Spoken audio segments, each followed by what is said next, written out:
Okay, this is going to be a tutorial to kind of go through what I already sent you as a PDF tutorial, single frame kind of thing, but I'm going to go through it one step at a time so you can kind of watch how I approach it. It's going to be a combination of what we did with the profile plus what we did with the skull. Only now we're going to apply it to human features. So the first thing I do is still look at it in terms of a cube. So how much of the face I'm seeing versus, make that a little darker, versus the side of the head. In this case I'm seeing, and I know you can't see the model, but it's the only way I could kind of get where you could see what I was doing. I had to get closer to it. So side of the head, face, thirds, just like we did with the profile. I'm going to end up making it smaller. And then I'm going to look right between the model's eyebrows and see how the forehead is divided in terms of far side versus the side closest to me. So we have that foreshortened center on it. So very much the same approach what we did with the skull to this point. Then I'm going to look at the space between the eyebrow and the bottom of the nose, and I'm going to drop down and give myself a line where the tear duct would fall. It's usually about a third of the way. Okay, and now I'm going to kind of ignore the center from here on out because I'm going to draw feature to feature. And I'm going to start with the far iris, and I'm going to do the whole iris as an ellipse. And I'm going to look, if this is the iris, the tear duct would be here. The nose comes in just a little bit past that.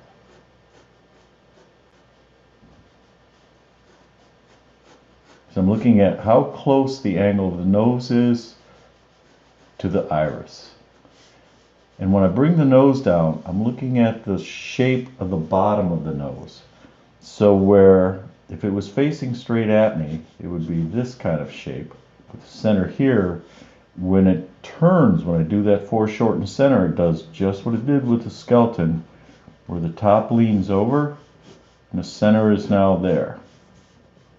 So I'm looking at the shadow, see how much the nose is turned up,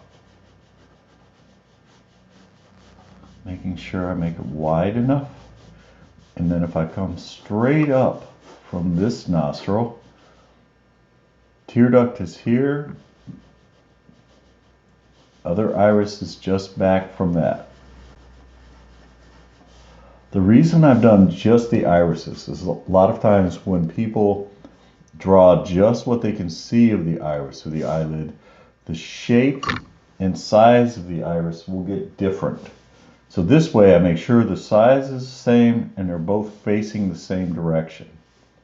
From there, center of the nose would be here, pushes out, opening of the mouth down, and I'm done it as a straight line. And I'm going to look at where the edge of the mouth ends with the nose. Turn towards me just a hair. There you go. So it's very close on this side stretches out. So center of the mouth is here, this side is just past, and you can kind of use the crease from the nose. This end of the mouth is just past the nostril. This one's almost right underneath it. It's not very far over at all. Lower lip would be here. Actually, I'm going to move that up again. So this is the form kind of mapped out. The next thing I'm going to do with the opening of the mouth is bend the ends down. So the mouth started, line, center, I looked at where it ends. Now I'm going to bend these down. So I'm separating the side of the mouth from the front of the mouth.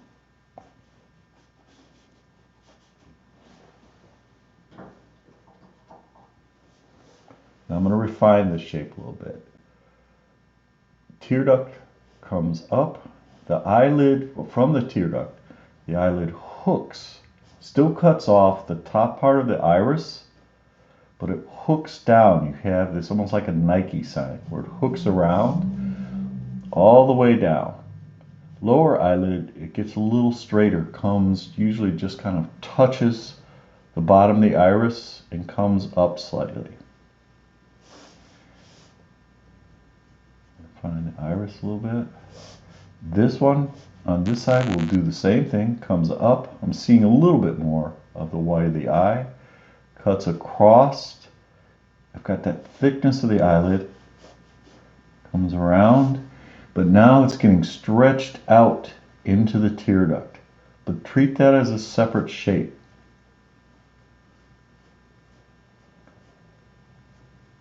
You don't want the eyelid to do, like when it comes out, just kind of coming and stretching as one curve right into the tear duct. It actually changes direction slightly. The tear duct is a little bit different.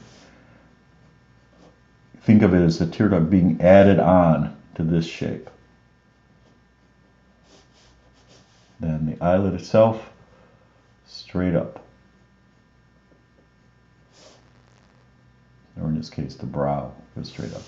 So when we did the profile, shape of the eye was like this, where you're seeing just that side of the eyelid and then the thickness. Now, since I've turned it slightly, the center, the eyelid's coming up, I'm seeing more of that shape.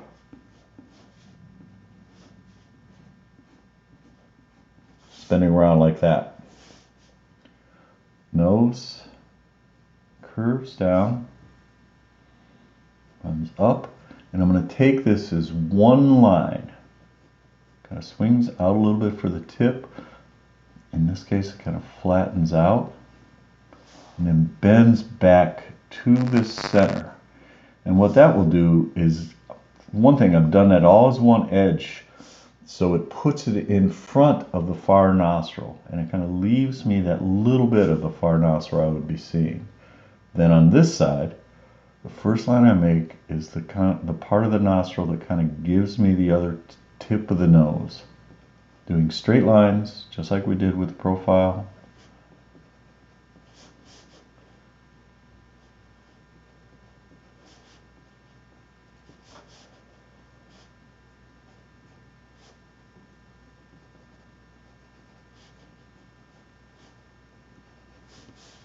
Brow comes in.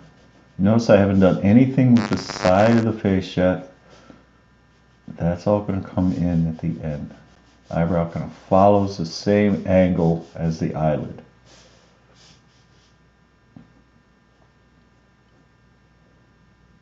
Center pushes out for the mouth. This side, the lip comes up, hooks very quickly, kind of bends around. The side closest to me, that stretches out.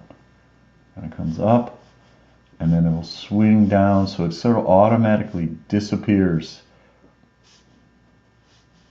And lower lip, and this is where I start to bring in the shape a little bit. So you can think of the upper lip as either wrapping around the lower lip, or the lower lip coming up inside of the upper lip. Comes down to, on the center is the thickest part of the lower lip, and that pulls up. Okay, now I'm going to do kind of tie all this together with the outside edge. Brow will hook from the far side of the face, come around. Lower eyelid is going to be straight down like this. And then the cheek will come from the other side of the eye. And again, kind of hook around. It's going to be high, right underneath the eye.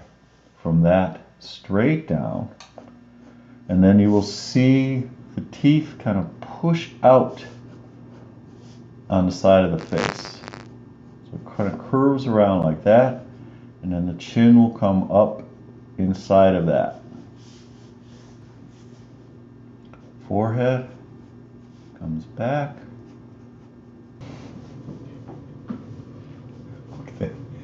Okay, so, and I'm going to use then this shadow comes down, so it swings out.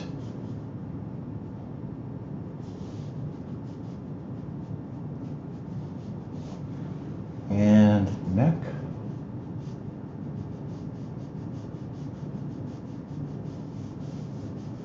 The ear, I'm going to line up by going straight across. In this case, comes from just above it. I use graphite for this. Just above the corner of the eye. So like here, the bottom of the ear is just up from the corner of the mouth. So like here.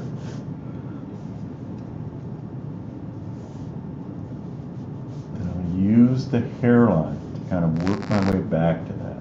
Eyebrow, hairline just slightly back from that. Back into the sideburn. You can also measure for this. Like if I measure from the opening of her mouth to her eyebrow, that's about the same from the front of the ear to the back of the nostril.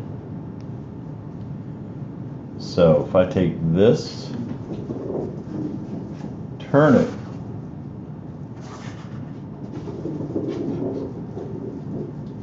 I'm going to kill that cat. Eyebrow to the mouth. If I turn it, it takes me from the back of the nostril to the front. So the front of her ear would be just about here. So I'd move this up a little bit. The only change you'll notice in terms of the shape is going to angle back just like we did with the profile. It might be a little narrower than what the profile was because you're now looking across that form. Structure will be the same. It goes from earlobe, comes up as one piece, splits, back edge comes up, bends around, down about halfway into the ear. Inside half comes in and bends around that. I don't know what she's doing. She wants to be a star.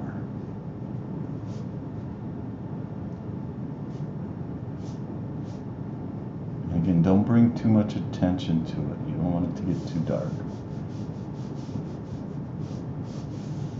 Crown of the head comes up.